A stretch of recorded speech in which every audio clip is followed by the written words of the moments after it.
अस्सलाम वालेकुम। कैसे हैं आप सब दोस्त? उम्मीद है सब खैरियत से होंगे। मेरा नाम मुक़द्दस भट्ट है। इस वीडियो में आपके साथ मैं क्रिप्टो मार्केट की ताज़ा तरीन न्यूज़, अपडेट्स, इन्फॉर्मेशन और इन्हीं की बेस पे मैं अपना तजिया आपके साथ शेयर करता हूँ। आज क्रिप्टो मार्केट के हवाले से कुछ अपडेट्स हैं, वो मैं आपके साथ अभी शेयर करता हूँ। लेकिन बीटीसी की प्राइस कल जो मैंने रेंज ड्रा की थी, लोकल रेंज जिसमें रेजिस्टेंस और सपोर्ट, बीटीसी की प्राइस फ़िलहाल उसी रेंज में ट्रेड होती हुई आपको नज़र आ रही है।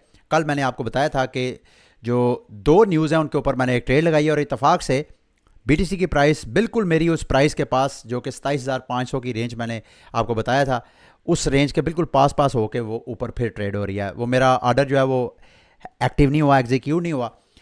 इस हवाले से कल आप लोगों ने मुझे दो मेरी जो मैंने न्यूज़ शेयर की थी उसमें अपडेट्स दी थी, वो मैं आपके साथ दोबारा शेयर कर देता हूँ। मैंने आपको कल कहा था कि चाइना में 1 जून से रिटेलर की ट्रेडिंग ओपन हो जाएगी। आप में से किसी ने मुझे बताया कि ट्रेडिंग ओपन नहीं होगी, बल्कि 1 जून से हांगकांग गवर्नमेंट जो है वो लाइसेंस लेने के लिए एप्लीकेशन मसूल करना शुरू कर देंगी और उसके बाद चंद दिन या चंद हफ्तों के बाद बाकायदा ट्रेडिंग भी ओपन हो सकती है। ज़ाहिर बात है, जिसको लाइसेंस मिलेगा वो ट्रेडिंग ओपन कर सकता है। दूसरा, जो मैंने यूएस डेट के हवाले से आपके साथ न्यूज़ शेयर की थी, वो भी आप लोगों ने मुझे बताया कि अपडेट ये है कि वो डेट एक्सटेंड होकर 5 जून को चली गई है। अच्छा, बहरहाल ये न्यूज़ अभी भी एग्जिस्ट करती हैं। देर सवेर इन न्यूज़ का मेरी नज़र में मार्केट के ऊपर इम्पैक्ट तो हो सकता है, लेकिन सिर्फ यूएस डेट सीलिंग के हवाले से एक अपडेट है। मैं एक न्यूज़ पढ़ रहा था जिसमें यूएस कांग्रेस को रेफरेंस बना के बताया जा रहा था कि अभी ये जो बाइडन इंतज़ामिया यानी डेमोक्रेट्स और रिपब्लिकन्स, ये जो बाई पार्टीसन एक डील फाइनलाइज हो रही है, उसमें ऐन मुमकिन है कि बिटकॉइन माइनिंग के ऊपर मज़ीद टैक्स लगा दिया जाए। अगर ऐसा होता है तो वो जो पॉजिटिव न्यूज़ है डेट सीलिंग के एक्सटेंड होने के या ख़त्म होने या मज़ीद उसको पेंडिंग करने की, वो पॉजिटिव न्यूज़ के ऊपर इस नेगेटिव न्यूज़ का इम्पैक्ट हो सकता है, तो इसको भी आपने कंसीडर करना है। बहरहाल ग्लास नोट के जो रिसर्चर्स हैं उन्होंने पिछले हफ्ते की जो ऑन चेन एनालिसिस किया है वो मैं आपके साथ शेयर कर देता हूँ। मैंने वो थोड़ी रिपोर्ट पढ़ी है, लेकिन मैं आपको उनके ट्वीट के ऊपर जो मेन उनका जो मैसेज है वो मैं आपको शेयर कर देता हूँ। वो कहते हैं जी, जो बिटकॉइन की मार्केट है वो अब जो करंट इक्विलिब्रियम है उससे आहिस्ता आहिस्ता बाहर बाहर जाती हुई नज़र आ रही है। दूसरे लफ्ज़ों में कहना ये चाह रहे हैं कि अब बीटीसी की प्राइस जो है ऑन चेन एनालिसिस के मुताबिक अब उसके अंदर आपको वोलेटिलिटी नज़र आएगी और वोलेटिलिटी भी ज़्यादा इम्कानात है कि वो अपवर्ड मूवमेंट की तरफ हो सकती है। यानी ऑन चेन डाटा भी ये बता रहा है कि बीटीसी की प्राइस आप यहाँ से पंप करेगी और साथ फंडामेंटल न्यूज़ भी फ़िलहाल मार्केट को पंप करने का सिग्नल दे रही हैं। लेकिन सम टाइम मार्केट के जो ट्रेडर्स हैं वो बड़े कनी होते हैं, वो न्यूज़ का बिल्कुल अगेंस्ट जाकर ट्रेड करते हैं, हम जैसे छोटे रिटेलर्स को फंसाने के लिए। इसको भी आपने कंसीडर करना। मार्केट की दीगर अपडेट्स की तरफ बाद में जाते हैं। ये चंद दिन पहले मैंने आपके साथ CDFI के ऊपर ये गेम थी, आईजीओ इन्होंने किया था CDFI के प्लेटफॉर्म के ऊपर, उसके वाले से बताया था। आज 6 बजे के और एग्जैक्टली इस वक्त जब मैं वीडियो रिकॉर्ड कर रहा हूँ 6:01 हुआ है, अभी इनका जो लिस्टिंग है बाकायदा टोकन क्लेम, जिस बंदे ने आईजीओ में पार्टिसिपेट किया था वो जाकर टोकन क्लेम करे। अब आप टोकन जो है, अगर आपने ऑलरेडी पार्टिसिपेट किया है तो टोकन आप बायबिट एक्सचेंज पे जाकर भी सेल कर सकते हैं और आप पैनकेक स्वैप पे भी कर सकते हैं। अगर आपने इसमें पार्टिसिपेट नहीं किया और आप इसको बाय करना चाहते हैं तो बायबिट पे जाके कर सकते हैं। मैं उम्मीद करता हूँ, जैसे जी फॉल के हवाले से मैंने आप लोगों को गाइड किया था और उसने अच्छा खासा रिटर्न दिया, उम्मीद है जितनी इस गेम की भी हाइप है, इसके टोकन की भी अच्छी खासी प्राइस जो है वो पंप करेगी। ठीक है, मैं इस हवाले से कल आपको मज़ीद अपडेट करूँगा। अब आते हैं मार्केट की सबसे बड़ी और हॉट न्यूज़ इस वक्त। बाइनांस के जो ऑस्ट्रेलियन है, उनका जो बाइनांस का ऑस्ट्रेलियन ऐप है, एक्सचेंज है, उस पे बीटीसी तकरीबन 20% डिस्काउंट पे, ना सिर्फ बीटीसी बल्कि जो दीगर एसेट्स हैं वो भी ऑलमोस्ट 20% डिस्काउंट पे बिक रहे हैं। ये देख रहे हैं आप, बाइनांस ऑस्ट्रेलियन जो है वहाँ पे $34,554 का है, ऑस्ट्रेलियन डॉलर का, जबकि क्रैकन और दीगर एक्सचेंजेस पे आपको 42,000, तकरीबन 20% डिस्काउंट पे। ये क्यों? चंद दिन पहले मैंने आपके साथ शेयर किया था कि बाइनांस को ऑस्ट्रेलियन गवर्नमेंट ने कहा है कि आप अपने ऑपरेशंस को वाइंड अप करें, और उसकी वजह शायद ये थी, अब मुझे याद नहीं है, मोटी मोटी ये आपको बता देता हूँ कि जैसे याद है पिछले साल बाइनांस ने इंडियन एक एक्सचेंज के साथ पार्टनरशिप की और जैसे ही वो एक्सचेंज के जो मालिकान थे उन्होंने कोई बेज़ाब्तगी की, वहाँ की रेगुलेटर्स ने जब पकड़ दकड़ की इंडियन गवर्नमेंट ने, तो बाइनांस ने फ़ौरन कहा जी हमारा तो इनके साथ कोई ताल्लुक ही नहीं है, कोई पार्टनरशिप नहीं है। तो सेम ऑस्ट्रेलियन गवर्नमेंट ने जब इनको कहा तो इन्होंने किया क्या, जो मुझे समझ आई है कि बाइनांस ने बजाय इसके कि अपना वहाँ पे जाके लाइसेंस लेते, उन्होंने ऑलरेडी ऑस्ट्रेलियन एक्सचेंज थी उसी को एक्वायर करके उनको लिक्विडिटी प्रोवाइड करके तो उनके साथ वर्कआउट कर रहे थे। बहरहाल ऑस्ट्रेलिया ने कहा जी बाय बाय, आप यहाँ काम नहीं कर सकते। तो बाइनांस ने कहा कि 1 जून यानी 2 दिन बाद जितने ऑस्ट्रेलियन यूज़र्स हैं उन सबको कहा कि अब ऑस्ट्रेलियन डॉलर के ज़रिए ना आप डिपॉजिट कर सकते हैं ना विड्रॉवल कर सकते हैं। तो अब जो पेयर ऑस्ट्रेलियन डॉलर के साथ हैं उनकी प्राइसेस जो हैं वो अच्छी खासी डंप हो रही हैं। क्यों? क्योंकि वहाँ के जो ऑस्ट्रेलियन यूज़र्स हैं, रिटेल यूज़र्स, वो पैनिक हैं, वो सस्ते में भी अपने एसेट्स बेच के तो अपने विड्रॉवल ले रहे हैं ताकि 1 जून से पहले पहले उनके फंड्स वहाँ स्टक ना हो जाए। इसमें आर्बिट्राज की अपॉर्चुनिटी बनती है। आर्बिट्राज क्यों? क्योंकि ये 20% डिस्काउंट पे है। अगर आपका कोई रिश्तेदार ऑस्ट्रेलिया में है और उनके पास ऑस्ट्रेलियन बाइनांस में फ़ंड्स हैं तो उनसे कहें कि धड़ाधड़ वो जनाब सस्ते में वहाँ पे बीटीसी ख़रीदें, यानी ऑस्ट्रेलियन डॉलर दे के ख़रीदें और वहाँ से आप विड्रॉवल लें यहाँ पे, और यहाँ पे आप 20% प्रॉफिट में आप सेल करें। ये आप भी कर सकते हैं और ये ऑलरेडी मार्केट में ट्रेडर कर भी रहे हैं। ठीक है, इसको आप एक अपॉर्चुनिटी समझ सकते हैं।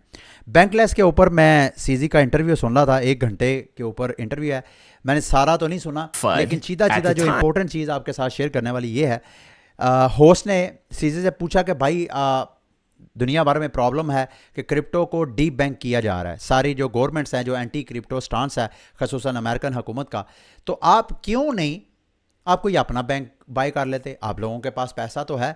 तो सीजी ने बड़ा अच्छा जवाब दिया, उसने कहा जी बैंक बाय करना मसला नहीं है।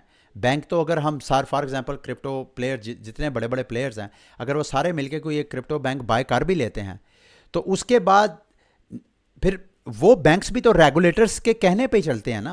बैंक बाय करना मसला नहीं है, बल्कि अगर बैंक हम बाय कर लेंगे तो फिर फ़र्ज़ कर लें कि दुबई में वो बैंक बाय कर लेते हैं कोई, या किसी ऐसी फ्रेंडली क्रिप्टो कंट्री में जाके वो बैंक वहाँ पे सेटअप कर देते हैं। फिर उसके बाद जब इंटरनेशनल यूज़र्स जब ट्रांजैक्शंस कर रहे होंगे तो इंटरनेशनल सेटलमेंट्स कैसे होंगी, तो बहुत सी कॉम्प्लिकेशंस हैं जिस वजह से अभी तक कोई क्रिप्टो फ्रेंडली सिल्वर बैंक और इस तरह के जो यूएस क्रिप्टो फ्रेंडली बैंक जो है, जब से यूएस गवर्नमेंट ने उनको शट डाउन किया उसके बाद जो है ये मार्केट का एक बहुत बड़ा डायलेमा है। इसी वजह से मार्केट में ज़्यादा अभी कैपिटल नहीं आ रहा, और जब तक मेरा ख्याल है ये चीज़ सेट नहीं होती है मार्केट में इतना ज़्यादा कैपिटल आपको नज़र नहीं आएगा, यानी मार्केट में इतनी ज़्यादा वोलेटिलिटी। ये फंडामेंटल मैं आपको बता रहा हूँ, वो जो ग्लास नोट की मैंने आपको बताई थी वो ऑन चेन एनालिसिस है। अच्छा, आप लोग मेरे से पूछ रहे थे टोर्नेडो कैश के हवाले से कि उसकी प्राइस को क्या हुआ है, 50% प्राइस जो है उसकी डंप हुई है। हुआ क्या कि 20 मई को इनके डाओ में किसी हैकर ने वो डाओ को हैक किया। हैक करने के बाद उसने डाओ में, चूँकि डाओ में होता है कि आप गवर्नेंस प्रोटोकॉल में आप कोई भी प्रपोजल पेश कर सकते हैं, उसने प्रपोजल पेश करके कोई मिलियंस ऑफ डाओ टॉन के जो टोकन है टोर्नेडो कैश के टोकन वो उसने वहाँ से ले लिए, और उसके बाद बहरहाल अभी वो दोबारा सेटलमेंट हो गई है। बाइनांस ने पहले कहा कि हम डिपॉजिट वगैरह नहीं ले रहे हैं, अभी बाइनांस ने भी डिपॉजिट दोबारा ओपन कर दिया है। अब उम्मीद करते हैं कि टोर्नेडो कैश की जो प्राइस है अब यहाँ से मज़ीद नीचे क्रैश नहीं करनी चाहिए, क्योंकि ऑलरेडी ये अपने बॉटम के पास है। और आप इमेजिन करें कि टोर्नेडो कैश की प्राइस 400, 500, $400 तक, $450 तक प्राइस थी, और अभी ये बिल्कुल नीचे $4 के ऊपर ट्रेड हो रही है। अब ये फंडामेंटल क्या है, इसमें क्या इन्वेस्टमेंट करनी आपके लिए बनती है या नहीं। देखिए, ये एक मार्केट का प्राइवेसी कॉइन है, यानी यहाँ पे अगर आप कोई ट्रांजैक्शंस वगैरह करते हैं तो वो जैसे दूसरी ब्लॉकचेन्स, पब्लिक ब्लॉकचेन्स होती हैं, आप किसी का भी वॉलेट एड्रेस लेके तो आप ट्रेस कर सकते हैं। इसमें ये नहीं है, ये प्राइवेसी कॉइन है। अच्छा, एक इसके पॉजिटिव चीज़ भी है, एक नेगेटिव चीज़ भी है। दुनिया अब जा रही है रेगुलेशंस की तरफ, तो जब रेगुलेशंस की तरफ जाएंगे तो दुनिया के जो गवर्नमेंट्स हैं वो इस तरह के जो प्राइवेसी सिक्योर या जो कॉइन्स हैं उनको वो अलाउ नहीं करेंगे ट्रेडिंग के लिए। तो ये इसकी नेगेटिव साइड है कि दुनिया अगर रेगुलेशंस की तरफ जाएगी तो इनकी वैल्यू जो है वो डाउन होगी। लेकिन अगर गवर्नमेंट जो है वो क्रैकडाउन की तरफ जाती है, मार्केट में पैनिक होता है, तो फिर इन्वेस्टर क्या करेगा, वो ऐसे कॉइन्स में जाएगा जिससे वो अपनी गवर्नमेंट से अपने सरमाए को बचा सके। तो फिर इसके लिए एक, क्योंकि टोर्नेडो कैश एक मिक्सर है, माफ़ कीजिएगा मैं प्राइवेसी कॉइन कहना, टोर्नेडो कैश जो है एक मिक्सर है जिसमें टोकन्स वगैरह मिक्स करते हैं। तो इसका फ्यूचर भी है, अगर जितने मिक्सर है मार्केट के उन सब मिक्सर में से ये सबसे ज़्यादा पॉपुलर है। तो एंड मुमकिन है कि ये इसकी प्राइस जो है दोबारा पम्प करें। डिपेंड करता है नैरेटिव किस तरह का बिल्ड करता है। मेरे से पूछें तो मेरी नज़र में इसका नैरेटिव जो है वो फेड होगा, मज़ीद इसकी प्राइस जो है वो नीचे जा सकती है। क्यों? क्योंकि रेगुलेशंस की तरफ दुनिया जाएगी तो इसकी प्राइस जो है उसके लिए जगह बनाना मुश्किल होगा। कल एक बहुत बड़ा टोकन अनलॉक है, वो मैं चाहता था आपके साथ शेयर करूं। ऑप्टिमिज्म के आप में से जिस के पास भी टोकन है, आपके लिए क्वेश्चन है। आई डोंट नो कि मार्केट में उतना सेल प्रेशर होगा कि नहीं, लेकिन कल की डेट में तकरीबन 600 मिलियन, दोबारा सुने, तकरीबन $500 बिलियन से ज़्यादा के ऑप्टिमिज्म टोकन अनलॉक होने हैं, 9% सप्लाई का। और अगर ये सेल होते हैं, ये तक देख रहे हैं यहाँ पे तकरीबन 10-11 घंटे रह गए हैं अनलॉक होने में।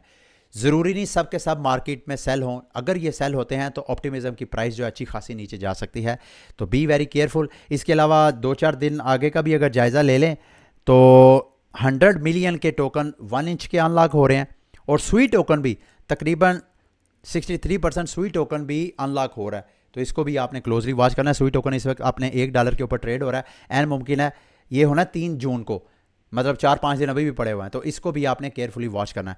मिनस्वैप के हवाले से अगर आप लोग मेरे साथ मिलके यहाँ पे फार्मिंग कर रहे हैं, तो 2 महीने पहले की मेरे यहाँ पे फार्मिंग में टोकन पड़े हुए थे 3500 के करीब मिनस्वैप टोकन। अभी मैंने देखा ये इनके कार्डानो के ऊपर एक मीम कोइन की हाइप थी स्नैक की, तो उस वजह से मिनस्वैप की जो अपना टोकन है मिन्स टोकन, उसकी प्राइस भी पंप की है। तो अभी मैंने वो फार्म में जाके अपने सारे टोकन क्लेम करके दोबारा मिनस्वैप को मैंने एडा में कन्वर्ट कर लिया है। ये मैं आपके साथ इस वजह से कर रहा हूँ, अगर आपने भी करना है तो आप कर सकते हैं। लास्ट में जी 2 NFT प्रोजेक्ट्स हैं जिसको मैं चाहता हूँ कि आप क्लोजली वॉच करें। एक तो ये बिटकॉइन के ऊपर ये अपनी NFT वगैरह लॉन्च करेंगे। यहाँ पे वाइल्ड लिस्टिंग के लिए बड़ा मुश्किल है, लेकिन ये मैं लिंक आपके साथ alphabot.app में यहाँ पे जाके ये वाली सारी एक्टिविटी आपने करनी है, तो एन मुमकिन है कि आपको ये फ्री मिंट की ऑप्शन दे। फ्री मिंट के बाद इनका जो मेन NFT कलेक्शन है बिटकॉइन की, वो आप उसमें पार्टिसिपेट कर सकते हैं। 10,000 के करीब इसकी सप्लाई होगी। यहाँ पे वॉलेट कनेक्ट करना है, ट्विटर पे अपना ट्विटर इनके साथ लिंक करना है, उसके बाद ये ट्विटर के तीनों अकाउंट आपने फॉलो करने हैं, और लाइक और ट्वीट, ये वाली लाइक और ट्वीट करनी है, और उसके बाद आप अप्लाई कर दें। लेट्स होप कि आपको अगर ये फ्री में मिंट की ऑप्शन मिलती है, आपकी किस्मत हुई, तो फिर जब ये अपना वाइल्ड लिस्टिंग ओपन करेंगे तो आप टोकन जो है यहाँ पे मिंट कर सकते हैं। दूसरा NFT प्रोजेक्ट जो मैं आपको रिकमेंड करूँगा, आपने उसको स्टडी करना है। ये क्रिप्टो बल्ब के नाम पे प्रोजेक्ट है, इनका मैं चेक कर रहा था, अगर आप मुझे थोड़ा टाइम दें तो ये मैं आपको प्ले करके दिखाता हूँ। इनकी भी 10,000 के करीब NFT की कलेक्शन लॉन्च होनी है। इनका मैं रोड मैप देख रहा था, रोड मैप में इन्होंने प्लान किया है कि ये अपना टोकन भी अनकरीब लॉन्च करेंगे और साथ गेम का भी अनाउंसमेंट कर रहे हैं। इस तरह के जो NFT प्रोजेक्ट्स होते हैं जो अपना बाकायदा रोड मैप देते हैं, वो अपनी मार्केट में जगह बनाते हैं। डिपेंड करता है कि ये आने वाले वक्तों में अपनी मार्केट में हाइप कितनी क्रिएट करते हैं, क्योंकि NFT मार्केट सारी डिपेंड ही इस चीज़ पे करती है कि मार्केट में उस कम्युनिटी की हाइप कितनी है। तो बहरहाल मैं आपको रिकमेंड करूंगा इनके ट्विटर को फॉलो करें और इनके डिस्कॉर्ड चैनल को जाके फॉलो करें। और दूसरा, इनकी NFT की यूनिक चीज़ जो मुझे लगी है, जिस वजह से मैं आपको कह रहा हूँ कि इसके ऊपर नज़र रखें, इन्होंने कहा कि इनके 10,000 में से 10 इन्होंने लेजेंडरी NFTs अपने ये जो लाइट NFTs हैं ये इन्होंने बनाने हैं, और ये बिल्कुल रैंडम, जब आप इनकी NFTs बाय करेंगे मिस्ट्री बॉक्स टाइप होगी, तो वो जब रिवील होगा उसमें आपकी किस्मत है कि आपने फॉर एग्जांपल ये $50 का इनका NFT है या $100 का, मुझे एग्जैक्टली अभी पता नहीं है, लेकिन जितने का भी NFT होगा, अगर किसी की किस्मत में किसी के पास लेजेंडरी NFT आ जाता है, तो उस लेजेंडरी NFT की मेरा ख्याल है वो 10 के 15 दिन की स्टेकिंग है। अगर आप स्टेकिंग करते हैं तो 1,000 आपको डॉलर वो रिवॉर्ड के तौर पे देंगे। तो इसी वजह से मेरा ख्याल है इसकी हाइप बनेगी। लोग इस उम्मीद के साथ कि NFT तो उनको बाय करके उनको मिलेगा ही सो मिलेगा, लेकिन अगर वो रिवील में उनका किसी का लेजेंडरी आ जाता है तो $1,000 वो उनको एक्स्ट्रा मिलेगा। इस वजह से मैं चाह रहा हूँ कि इसको क्लोजली आप वॉच करें। सबसे पहले अच्छा, ये अपने फ्री NFTs भी दे रहे हैं और वाइल्ड लिस्टिंग भी अपनी करवाएंगे, और वो सारी इन्फॉर्मेशन आपको इनके डिस्कॉर्ड चैनल पे और इनके ट्विटर अकाउंट पे आपको मिलेगी। ठीक है,